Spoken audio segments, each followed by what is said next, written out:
Hello. Hello on Twitter. Tell me where you are and I can welcome you properly. Tell me which university are you at. Good to see you. Good to see you. Welcome. Tell me which university or which country you are at and then we can welcome you properly. We're going to be starting just now. Welcome. Today we are talking transformation.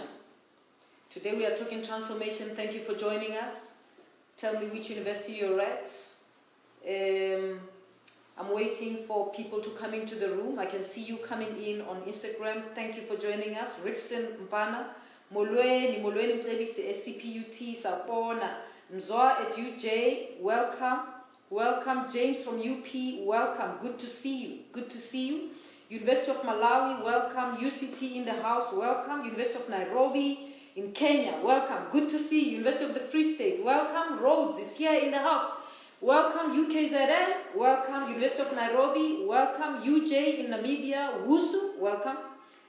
UKZN, we've got a lot of people from UKZN. Welcome, welcome Stellenbosch in the house, welcome.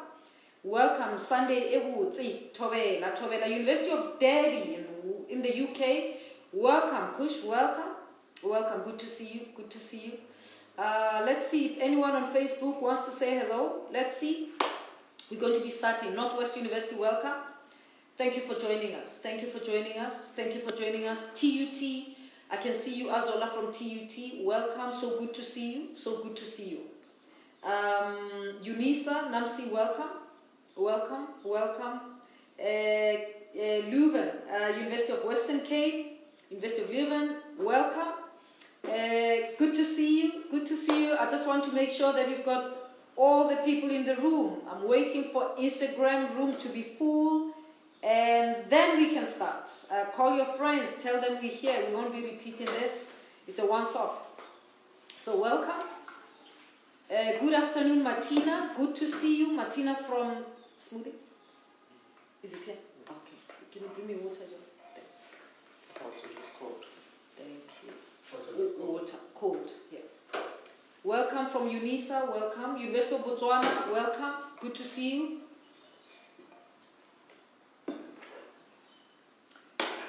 Good to see you. I'm just going to wait for my water and I can see people are coming into the room.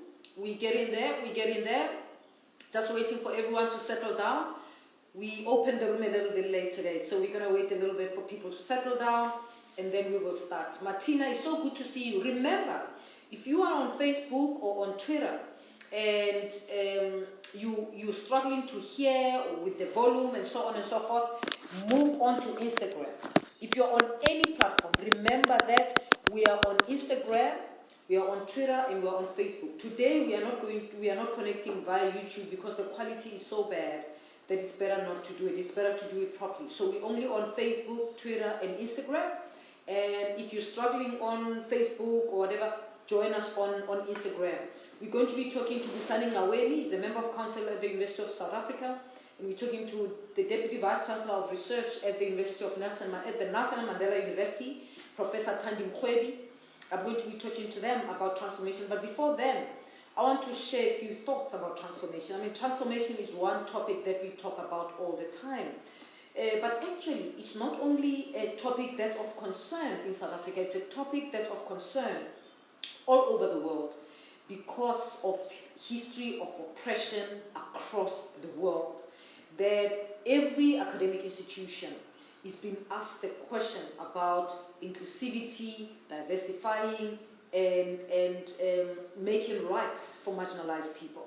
So as we grapple with the issue of transformation, we must know that other people are grappling with it. Next week, we're going to be talking about decolonization. I deliberately just separated them. I know that they are interconnected. But I just wanted us to grapple with this issue of transformation. I saw vet universities in the house. Got to welcome you, welcome, and of course, UCT, GSB, UCT is in the house, welcome. So as we talk about transformation, I want you to know that it's not a specifically South African matter, or it's a global matter. Every space needs to be inclusive. We know that the Black Lives Matter is not something that started in South Africa. It started in the US. But it resonated with us because of our history and what we're struggling with. So So when we talk about this, be open-minded. It's not just us. Now, you may ask, why is it more than 25 years after democracy, we are still battling in South Africa with the question of transformation? Why is it? And my view is that we are still struggling with the issue of transformation more than 25 years after democracy, because actually the way we dealt with it when we started was very limited. I see transformation as different ways, and I think in different ways. I think we have approached transformation as triumphalism as a start. We approached it as the idea of the transition of power. We are so excited and so happy as South Africans after 94 about the transition of power from former oppressors to the formerly oppressed, or from white people to black people, whatever you see it. But I would say it's a transition of political power from one group of elite to another. We didn't critique much about this transition much. And so we just replace one group of elite with another group of elites. And so we talked about, we foregrounded more employment equity and access, which are very important. They are very important. Employment equity and access to university and to many other, very important. But they are not sufficient, right? Because in my view, they only serve to bring people in, right? And I think transformation goes beyond just access. It goes beyond just access. Those of you who have heard me talk, I always say we've got to go beyond equity of access to equity of participation and equity of success. And of course, there was a big debate that what am I talking about when I say equity of success? I'm talking about, I'm not saying equity of success is not about pass one, pass all. Not at all. That's not what I'm talking about. Equity of success is creating, when you create possibilities for everyone to succeed, then excellence will show up differently. You see, during apartheid, excellence was enabled only to happen among a particular group of people, particularly male and white. And so when you call up excellence now even, it usually appears as male and white. So when you start pushing equity of participation, equity of opportunity, you are saying we've got to get more people participating and getting the opportunities so that excellence can show up differently. You are also challenging the mainstream kind of excellence that we've seen, that we only think this is the only way to be excellent. But today I want us to talk about transformation beyond transformation as triumphalism. It is not just about triumphalism. The idea that we've just got to be happy that we've got political power, which doesn't mean much, is very problematic. We've got to start talking about transformation as the realignment of privilege. All right?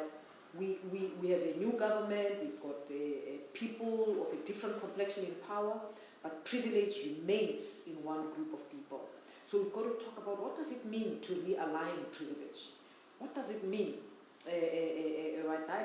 And the reason why we still talk about transformation today and there's still contestations, because even though we've got all these policies of employment equity and so on, black economic empowerment and so on, power still remains in the hands of white people.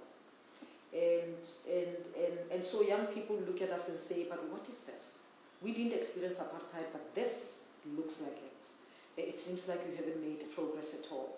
And so today we ask, in a university space, where we are struggling to get black people to the level of professorship, we've got to ask the question, what is the role of those who are professors? Whatever race they are, whatever gender they are, what is the role? What should we expect from them when we are struggling with transformation? Because oftentimes in universities, there seems to be this idea that transformation is the Vice Chancellor's problem. All of us can go on as if nothing ever happened. And the Vice Chancellor must just dream it up at night and get it done. And I think that's a problem. No one person can transform an institution on their own. Of course, the Vice Chancellor sets the tone. The Vice Chancellor sets the tone. But I can tell you, it doesn't matter how much the Vice Chancellor sets the tone. If there are no champions on the ground, it will not happen, because the Vice Chancellor that is not there always to drive transformation. That's why you have a Deputy Vice Chancellor for transformation, and that is why we have deans, because those people are the champions of transformation. That's why we have head of departments, whether they're administrative and support departments or academic departments. That's why we have them.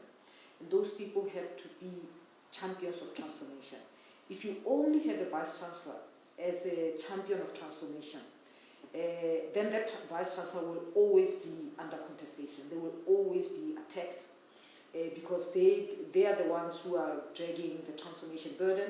Nobody is owning it. And so the anti-transformation forces will also always want to push them out because they are troubling the waters. So we need everyone to be a champion of transformation. And that's why we have to ask the question about professors, because even if you have a Deputy Vice Chancellor or a Director of Transformation, it can never happen if the most senior people in the academic space do not own it. If they see it as a threat, it will not happen. So they've got to embrace it, they've got to see it as something that's in their interest.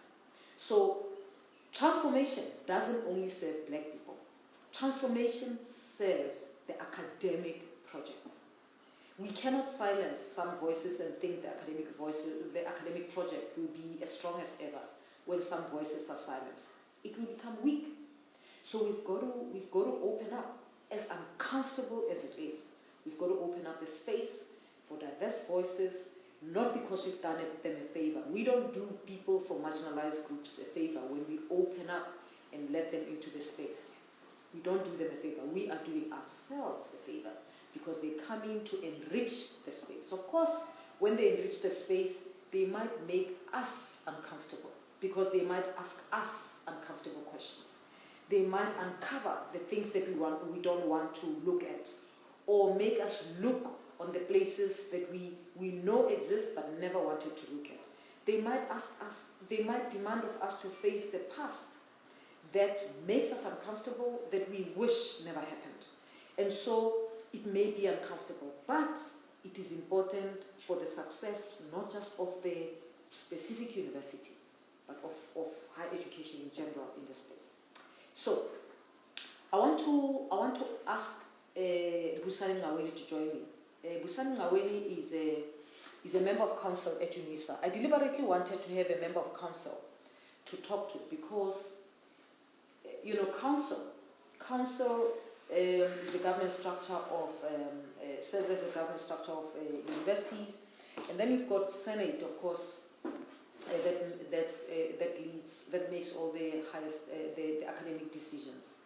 But Busani is not just a member of council at UNISA. He's a thought leader. I've seen some of his writing on transformation, and I thought it would be good to ask someone who's not an academic, who's interested in academia, who is a leader in the academic space. Welcome to VoiceOver. VoiceOver speaks descriptions of. It might be a good idea to have someone who is in the academic space but is not an academic, and they can engage with us on issues of transformation. Your lighting has become a little darker, Busani. You are in a dark place. Yeah, I'm You're outside. Okay, so clearly the sun is not in your face right now. So, but let's because I can't even see you properly. That's better. Oh, yes, that's better. You keep going back to the dark, but nevertheless, when you go to the front, I can see you, and then you disappear a bit. okay. But let's see. Busani, thank you so much for agreeing to have this conversation with me today. It is not an easy conversation, the conversation on transformation. It makes people uncomfortable sometimes, but it's an important conversation. Because as I said earlier, I don't think transformation is only for black people. It's about the sustainability of higher education, or sustainability of the academic project in the country. I don't think we can have a robust academic space without including all the voices. What in your view, why are we still talking about transformation today, so many years after democracy? Why?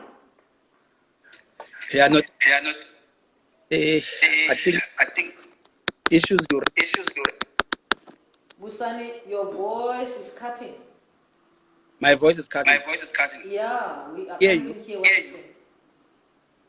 No, I can your hear you sound is perfect. not there. I can hear you perfect.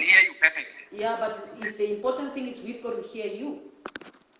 Because Ah, everyone can hear me, but nobody can hear you. Yeah? Try again. okay. Yes. Go ahead. Well, yeah, no, thank you. As I said, in your introduction, you've made very important interventions. Can I say to you, you know, we've got people on Facebook and on Twitter, they can't hear you because you are slow. I feel like you should go where we tested, you know. I don't Okay, know. I'll do that. Yeah, I think you should do that because it will Okay, make it give me a easier. minute. I'll give you a bit of time. Do you want to move? And people say you are echoing outside, so I Yes. think just walk inside the house if you Okay. can. You are upside down now. Just walk All right. inside the house. It might be better. I can try the headphones. Let me go inside. Yeah. Give me a minute. Just a minute.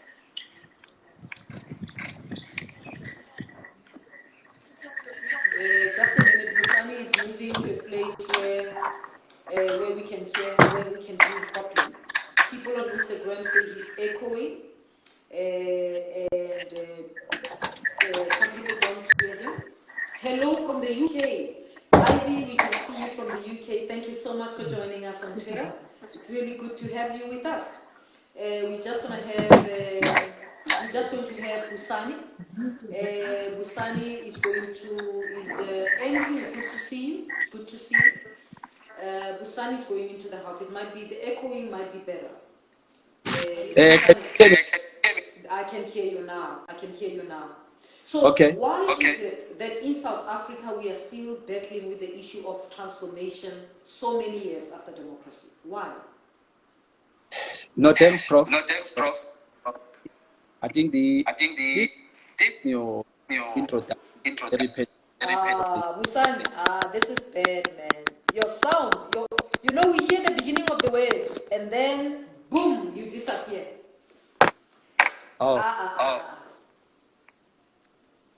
Use earphones, yes, let's see. Someone says you might be holding two devices open. I only have one device now. You only have one device on. Okay, let's see if it works better with the... turn your device around, Busani. Okay, I only have one device, which is the phone. It sounds better. Let's go ahead. I mean, people are gonna leave the room because the energy is going down, Busani. Let's go ahead with it. Okay. I was going to tell you. Yeah? No, why are we still talking about transformation in your view? So the issues you raised in the introduction are pertinent in this discussion because when we were transforming, taking over power, we looked at most superstructure and how you could have people in the superstructures of society. As a consequence, such things as transforming knowledge production spaces like the university didn't necessarily receive priority other than checking who was in the Vice Chancellor's office. And so to that extent, we were transforming executive suits in a university and not transforming Senate. Because Senate matters in the university because, as I argue, professors have 5 responsibilities in terms of transformation in higher education. Number 1, they have a transformation on teaching and learning. They are the purveyors of knowledge. They are the ones who are teaching in the classroom. So when students are calling for decolonized curriculum, it is the senior most academic staff, which is the professors, who should be providing leadership in that regard. They are most students who are listening in here will most likely remember what they were taught by their favorite professor. not the student lecturer. And therefore they have a very important impact in shaping the knowledge and skills of those they teach as professors. Secondly, they have the responsibility of transforming research and knowledge production in the university. And they can do that if you use gender equity as an example. They are supervisors, they are producing research just by making sure that they promote research done by women who are pursuing postgraduate studies. You could then have professors playing a very critical role. So if you say there are fewer black or even African women professors or senior academics in the university, the people who can transform that is the people who are professors who are in the Senate in the university. How do they do that? As I said, that responsibility is that of mentorship. So they can do that by co-authoring with them. They can support them to produce postgraduate research papers. They can play a critical role as mentors and guides. Yeah. I want us to go step by step because this point that you're going to is very important, the co-authoring, whatever. I want us to go there. But I want to go back to where you started to say the reason we are here is because when we started, we focused on transforming the executive and not focused on Senate. And then I'm thinking, on transforming Senate. But I'm thinking that's true. But that's still true today, that in many universities, even the country, many people in the country, when they say the university is transformed, they are only looking at the top executives. Not many people bother about Senate. And people think simply because we have a black vice chancellor and black deputy vice chancellors, everything is heaven. But actually, many of the decisions are taken at Senate. Yes. And even though there's council, Senate is still very powerful. But you can't just, how do you transform Senate? I mean, you've got full professors. Senate is made up of full professors. They are there until they retire. So, if we were to go back and wanted to transform Senate, how would you have done it? Well, yeah, there are different ways of doing it. Most of those who occupy Senate position are actually aged in South Africa. Most of the full professors are actually retiring in the next 2 years. So to transform Senate, you could take a medium to long-term view and say, in the next 3 to 5 years, we will have a transformed Senate. And the responsibility of those who are near retirement is to encourage postgraduate students, like women in particular, help them help them finish their postgraduate qualification, take them to conferences, mentor them such that they eventually meet the minimum requirements of becoming a full professor. That way, within 4 years, you could have an increase of, say, 10% of black women in representation in Senate. And by the way, on the issue of black women in particular, it's not about the aesthetics of having Professor Phakeng in Senate being a black woman, because Senate also carries values there. Now, if you transform Senate and you put Professor Mamokgethi Phakeng inside Senate and you put them in their critical numbers, you can actually challenge the sexism and the patriarchy in an institution and all the knowledge system that are produced by those who occupy positions at Senate. So that is part and parcel of what needs to happen to transform the university. And because they carry that power, they are referees, they are supervisors, they do peer review, they decide who can publish and who cannot publish. And that is why they are important in a higher education institution. So, and then we're talking about, I mean, we can argue about the issue of 4 years becoming a professor. I'm not sure about that because it's not so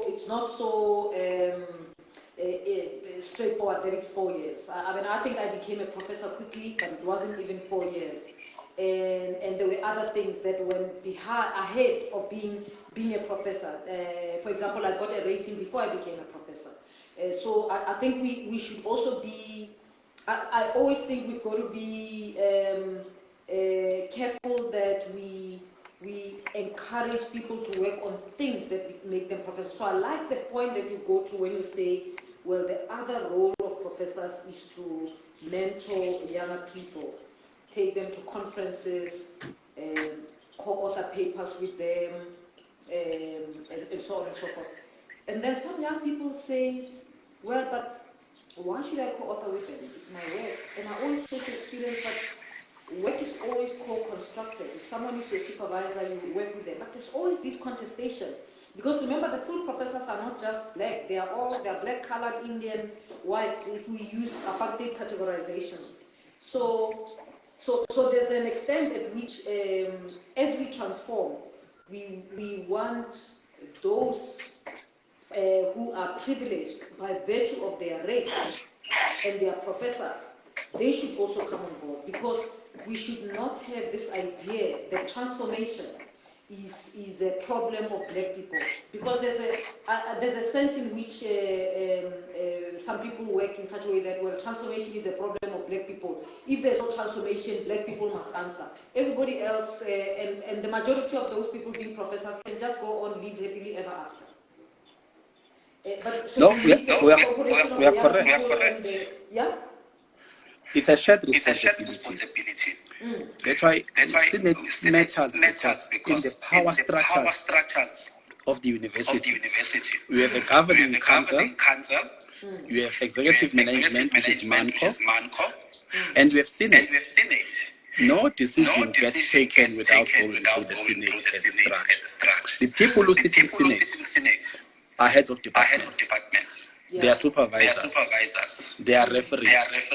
They are peer reviewers. They are deans in an institution. And if they have a clear plan of how they can effect transformation using whatever power available to them, they can do that.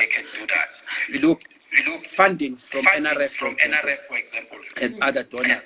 It goes through professors. Now, professors can use this access to resources to ensure that we promote equity. Because when you help students, postgraduate students, to co-publish, you are helping them cross hurdles. Because obviously in natural science it's not the same, and humanities where it can take longer, to get the necessary threshold for you to become an associate professor, that this will be recognized. But these full professors, they carry the most important power that can transform the university. Let me give you one last example. Now, which is the role of professors in internationalization. Yeah. Post-COVID, I argue that universities have made a leap, and they are now using technology more than they did before. Not just UNISA as an open distance university, but everybody is doing so. The opportunity we have now is that a professor, even in a historically disadvantaged university, can have global networks which will allow students in that university to receive real-time lectures and supervision from academics who reside anywhere else in the world. Which means that the students at University of Venda, if I can make that example, can go through an economics course at the same time as a student doing economics at LSE. That will boost the confidence of the students. It will also build the capacity of the academics in that space. It can be done in any other institution. And that is why post-COVID, the role of professors is going to change from how we saw it historically. But you are also valorizing LSE, because I say to people, well, the students at LSE can join our economics class. Because actually, the questions that we ask in development economics in this country are very important. So rather than, you see, for me, the transformation should be also this way, that we are not subordinate to the West. We must say to LSE, students come take our course. if there's something that University of Venda is teaching that Yes. actually part of sustaining that space means that students at Columbia University can take the class at University of Venda and the other way around. Yes. Only one way we are still subservient. But that can only happen if we don't see, if we see ourselves as ready to take leadership. And I would say even in the idea of the NRF funding and so on, it's not only professors. You know, professors do it, and professors have a responsibility to do it and to support young people. Young people who want to be professors have a responsibility to go for it and say to the professor, come to be my co-PI. I'm the leading PI. And my view is that the professor should be humble enough to also go as a co-PI with the younger person who is a go-getter, who applies for a grant and gets it. That's correct. That's correct. You want the professors to own the project of transformation to an extent that, as Vice Chancellor, I don't have to make rules to say we will give you this if you supervise black students. There's this incentive if you. At the moment, it's almost like we are forcing professors to supervise black students because everyone says, but they are not well prepared. These students are. It's almost like if you are black, you are not well prepared. And I'm trying to think what can be done, sort of nationally, so that this becomes something to do as a rule, not as a way to get an incentive at an institutional level to support transformation, even just as a professor, not just as a DC or DVC. You're correct. Transformation has to be seen as an imperative by everybody in the institution, especially those who hold power. You hold the power as a vice chancellor, as the CEO of UCT. I hold the power as a deputy chairperson of council at UNISA. A professor holds the power as an HOD, as a supervisor, as a referee, as an external examiner, as a dean. So once we recognize that the power we hold can be used to transform the institution, even if it's only 10 people that we work with, that recognition is a necessary step towards transforming. And when we talk about transformation, by the way, it's not just about equity in terms of demographics. It includes culture.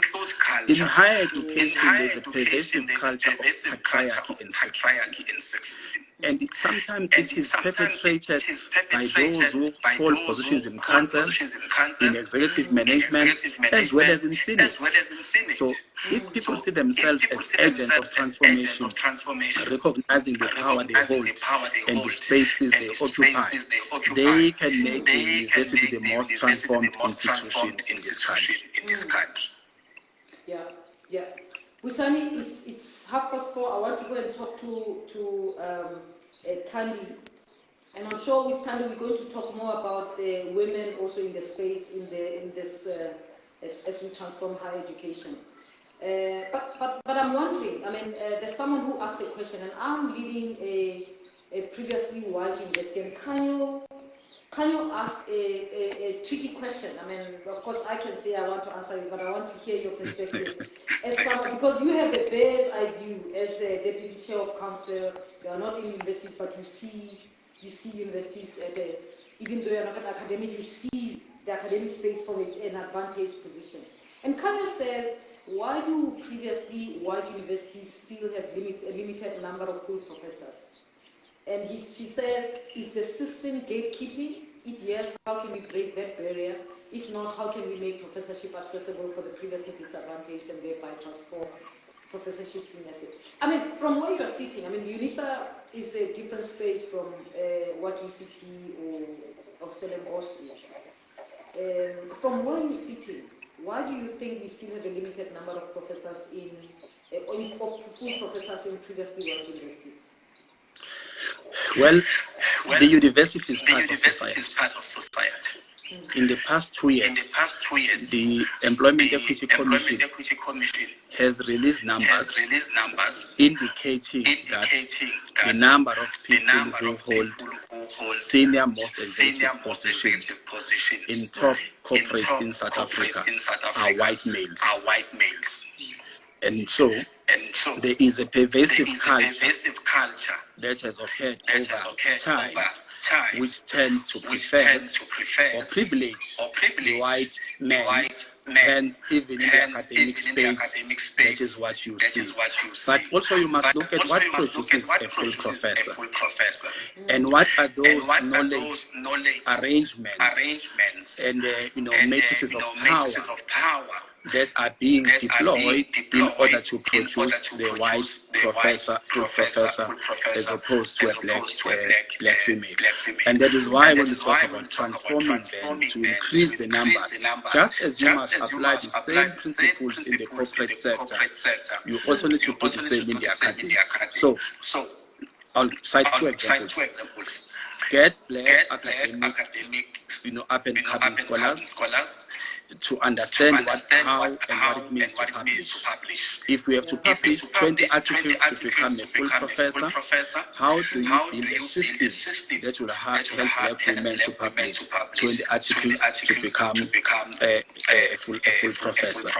If they have to supervise students, how does the Higher Degrees Committee allocate supervision? If supervision is not allocated to black female academics, and the minimum requirement that they must supervise postgraduate students in order for them to be promoted. Therefore, they won't, because all the supervision work is going into male professor.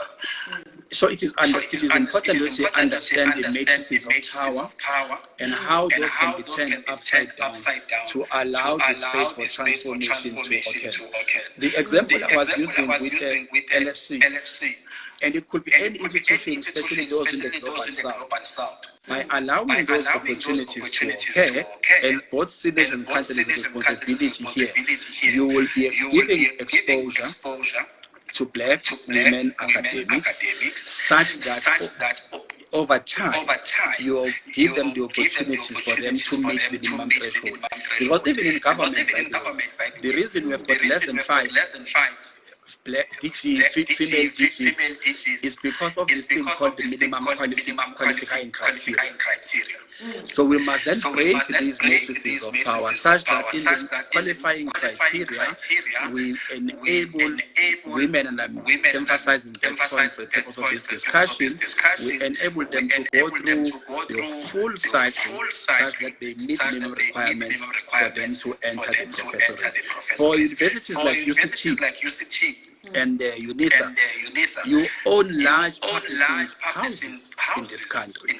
Therefore, these must be deployed and put into good use, because many academics who are full professors through VETS, they were publishing through journals and books at VETS Press.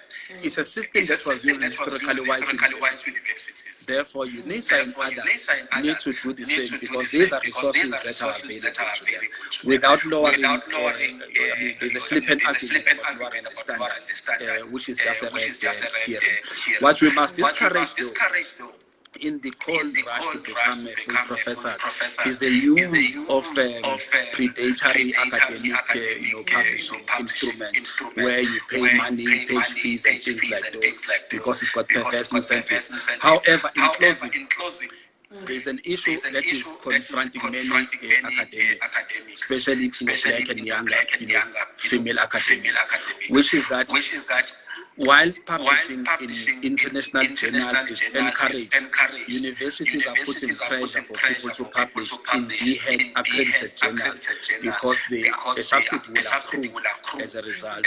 And so people have to make those choices whether you publish here or you publish there, because there has to be a subsidy that accrues from that paper we've published. Usani, thank you very much. It's 22. I want to talk to Tandi, but thank you so much for joining me. Your contributions have been very useful. Your network played us a little bit and took our time, but I'm glad that we managed to talk ultimately. And all of the best work that you're doing at UNISA. Thank you. Alrighty then. Bye-bye. Bye. All right, we're going to call in Professor Thandi Mkhwebi. Thandi is a Deputy Vice Chancellor at Nelson Mandela University. She's a sister, she's a fossil sister, a very energetic, lively, hardworking woman in academia. Thandi, so good to see you. Thank you so much for joining me. Thank you very much, Betty. Good. Thandi, I want us to I mean, I'm sure you were listening to Busani and I having a conversation. But you and I are in the academic space, and we are Black African women in the academic space. You are a Deputy Vice Chancellor of Research. I've been there, and it's rough out there. And I want you to tell the people, I mean, we talk about transformation because we want people like you to come into the pipeline, lead and do all of that. But once you are in there, you are a Deputy Vice Chancellor, or you are you are Director of Research, you've been in the space, we don't ask you, how is it? How are you coping? And so that you can get other people in. Your experience as a Black African woman in academia, is it encouraging transformation?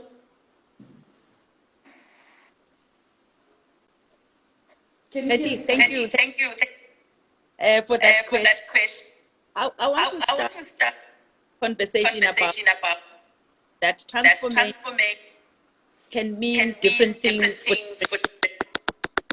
I can't, you are disappearing. What's happening? Is it your network? You keep cutting. It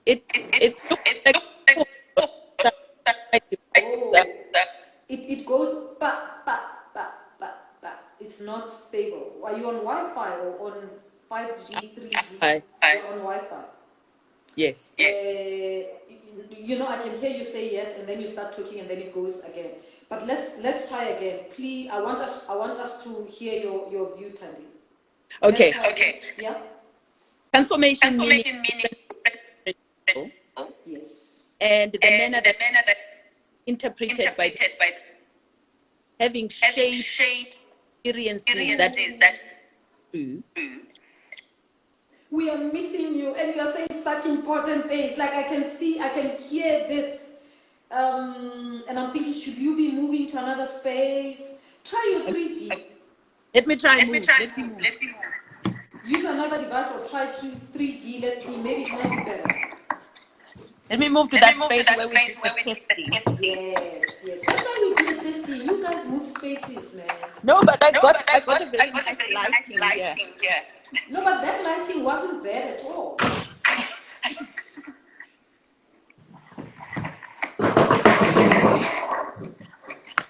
Heavens, I'm so sorry about this. No problem, as long as you get it right.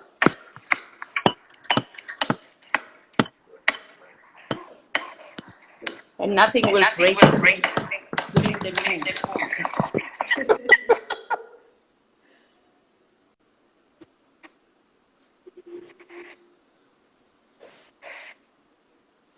Right. Yeah.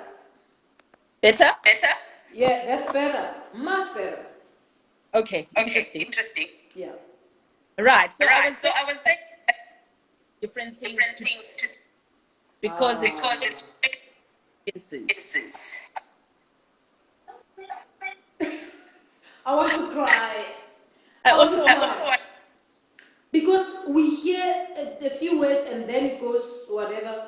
I don't know. Maybe I should just let you speak because maybe it'll get better. I don't know. Where's your modem? Where's your whatever? It's not far. It's not far. Okay. It's still, you still disappear a little bit after saying 2 words. And it looks full. Do you have headphones? No. Because Busani was doing the same, and then when he put headphones, it was fine. It was solved. You don't have headphones. But when like it's far. Huh? Like when we're talking. No, you can hear me, but we can hear you. You keep cutting, you see. You can hear, so you keep cutting. It says things and then it cuts. That's why. Yes. Do you have two devices open? No. Only Yeah, you see, when you say only one, we hear only, but we don't hear the one. And that's the thing. So I can see you say one, but we can't hear it. Huh? I see echoing. It's echoing. The echo is not as bad. If we heard it, I don't mind the echo, but we can't even hear some of the words. You see, we have to read your lips. And everyone says you must use headphones. She might have 2 devices in the house. People say that, oh, that was you though. I don't know, Tali. And you've moved. You don't want to be. Shulokalo says the echo comes from me, but the echo is not the issue. The issue is the fact that we can't hear you. We see, when I'm echoing, at least you can hear me. And I hear you. Yeah, that's not the issue. The issue is I can't hear you. So I heard you when you say I can hear you, and then perfectly I see you say it, I can't hear it. So sad. So people are making all ridiculous suggestions. Someone says, let the Wi-Fi face east. I think people are being funny. Tali, you said you have a 3G though. You said you have 3G. Yes. Why don't you switch to 3G Let and me let's try see. 3G. Just hold on. Try 3G and then we can see whether it works.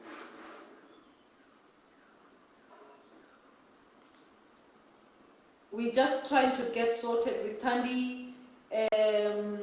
She was telling us about the fact that different people have different views on transformation, and she was trying to unpack that.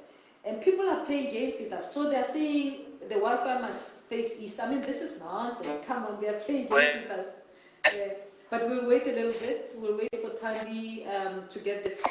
We are not done yet with the transformation conversation. We will talk tomorrow. Next week, we will talk about decolonization. And the following week, we will talk about academic freedom. And I think that's very important because sometimes with the debate about transformation, academic freedom comes into space. Can we try again? Okay, let's try again. Let's try again. Okay. Oh, this one even pleases you. About my and how they shape my thinking of first. Yeah. Second one, experience in higher education about transformation. And third point is about the road to transformation. Okay. Yeah, the network is still giving us trouble, but I want to hear those 3 things. Your experience, the different perspectives, and the second one is your experience in higher education. And thirdly, you want to talk about the professorate. Great. Yes. The points, we can't hear you everything, but let's go. But you'll get the bit. Then next time I will go to the office. Yes. Be an Ejiro, yeah. Yes, I'm with that. Yeah. So in this, the experience. I'm a rural girl. In a rural. We are missing out. We are so missing out. We are so missing out. Kreti, can I say tackle this topic? I will have to go to the office. You have to go to the office. Can we go back to Wi-Fi and see if it starts again? Because by the time you get into the office, time will be up. You see, let's try again. Okay. I just worry that by the time you get to the office, time will be up. No, I mean. Yeah, but time moves on. You see, next week I want to talk about decolonization, and then I want to talk about the following week. Try Wi-Fi. The following week I talk about academic freedom, and then we're going to talk about recruiting funding, and then I want us to talk about how universities make money, because there's a perception that money at universities grows on trees. I do want us to talk about how universities make money. That will be the session number 7 in this series. But yeah, let's try again, Thandi. Okay, this is. I hope a good try now. Good try now.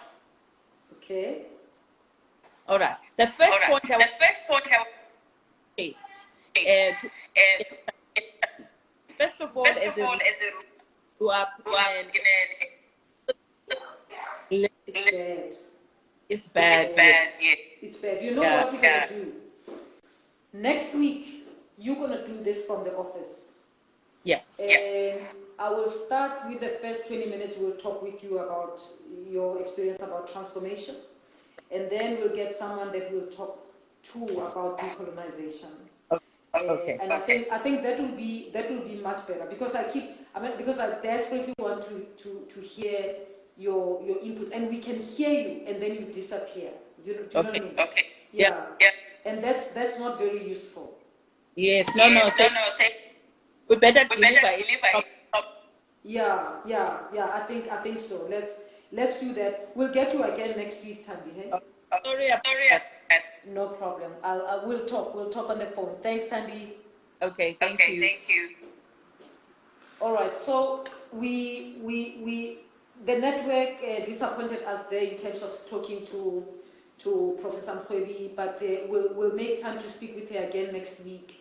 Today the network played us, man. It's the first time that it played us so much that we struggle actually to engage with our people. But I guess Thandi, the important thing that I think that was coming through is that she wanted to talk to us about her experience as a Black African woman in the system, the interpretations of transformation, but also her views about the role of professors in transformation. I think that's important to hear. I still think that we need to see transformation beyond just employment equity and access. I think it should be beyond that, because it's one thing to bring people in the space who simply because they are of a particular demographic.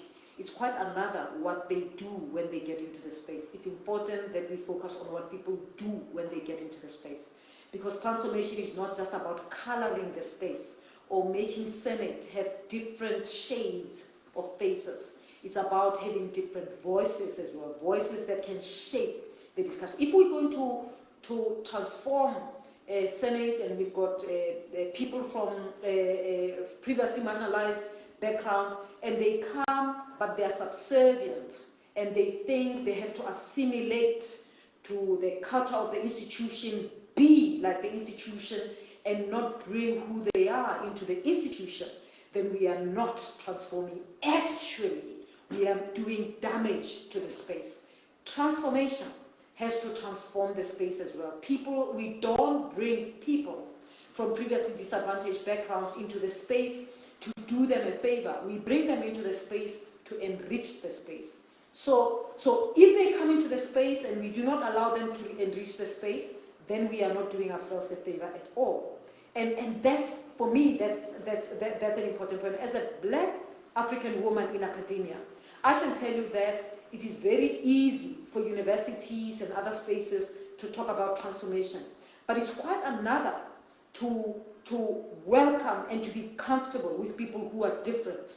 And they are different in their way of thinking, their way of doing. They have the credentials. They can do the work, but they're different. They don't do things like the culture. So you get things like people saying, but no, that's not how professors do things. That's not how vice chancellors do things. You should do this. And then I say, but who wrote the manual for vice chancellors? Why do you want to give me a manual?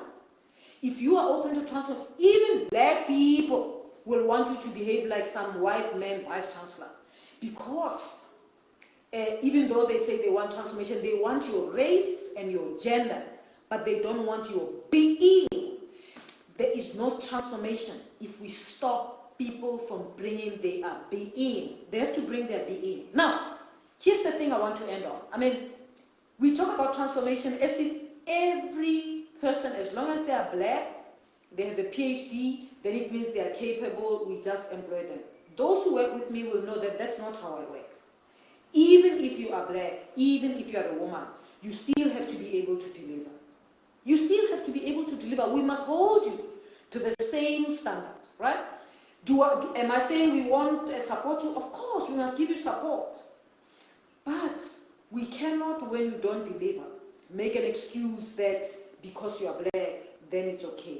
All right? We should hold you accountable.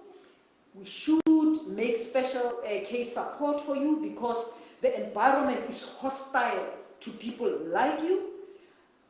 But once you are in that space, we expect you to come to Senate. You cannot be there as a black professor and you say you are committed to transformation and you don't even attend Senate.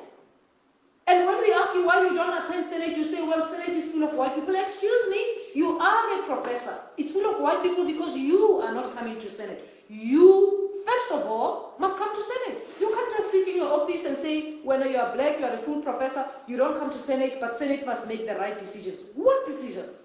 You must become part of the university. If you become a professor, you must become part of running the university. You have not only to supervise students, black students, and help us build a pipeline. You've got to be involved in the administrative aspect of the university. You can't miss Senate day in, day out when you always have a reason. It doesn't work that way. And then also volunteer. Make yourself available to serve in different structures of the university because your voice is important. So you can't sit and always say, you must support me, you are the vice chancellor, you are black, you look like me, you must always support me. Of course we want to support you, but we need you to support the university. So as a full professor, you have a serious responsibility. Of course, as a black person, your burden to transform the university is even much higher because you know the importance of it. So every time you don't come to Senate, you should know that it's one black voice out. Be there. But transformation is not just the burden of black people. Transformation is a task for everyone, white people included. It's not about wishing white people away. It's about all of us recognizing that if we do not transform, we will forever be disrupted. We will forever have disgruntled people in our midst. And we will not be at peace. We will not be also able to continue with the academic project as we would like to. So we've got to open up the space, create possibilities for other people. So transformation and creating spaces for black people doesn't mean white people must fall. It means white people, as well as men, have to recognize that without the diversity of thinking, that having all people from different demographics in the space is poorer. There are questions that you will not be able to ask simply because you are just so exclusive. There are things that you will not be able to see because you are excluding other people. If you want the space to be richer, to be stronger, to be sustainable, we've got to open up. So transformation serves all of us. And if we don't do it, we will never be at peace. I'm sure we'll always be in a place, in a state of turmoil. And that's not good for anybody. It's not good for anyone of any race. It's not good for the academic project. So we've got to think about what that means. I'm sure Thandi was going to share with us her perspectives, and we will get her next week. So I want to end right now on that note that says transformation is not just about the transformation of power from one elite to another. When we talk about transformation, we should go beyond the question that says how many black professors you have. That question is important, but it is not sufficient for transformation. We've got to ask other questions as well. We've got to see black professors contributing to what the university becomes in their publications, in their teaching, in their supervision of students, in their participation in the management and admin of the university. Otherwise, we are not transforming the space because we are not just there to add our numbers. We are there to make the space inclusive for others as well who look like us. So let's take that challenge, and we'll talk again next week. As I said to you, next week We'll talk about decolonization. We'll start first with Professor Thandi Mkhwedi, and after chatting with her about her ideas, we'll get on to decolonization. And I'll tell you during the week who I'll be bringing to talk about decolonization. I think it's an important topic to talk about. I really would like to have Professor Siphamandla Zondi and Professor Puleng Lenkabula. I think they'll be fantastic pair on that topic. And then we will talk about academic freedom, and we'll talk about recruiting research funding, and we'll talk about how universities make money. All right? I want us to talk about these things that nobody talks about. People have to know, how do universities, where does the money come from? It's an important question to ask, and so that we get a sense of then how do we make them sustainable. So thank you very much. It's 5 o'clock. Have a good evening. Thank you for joining us. I'll see you again next week, Sunday. Peace out.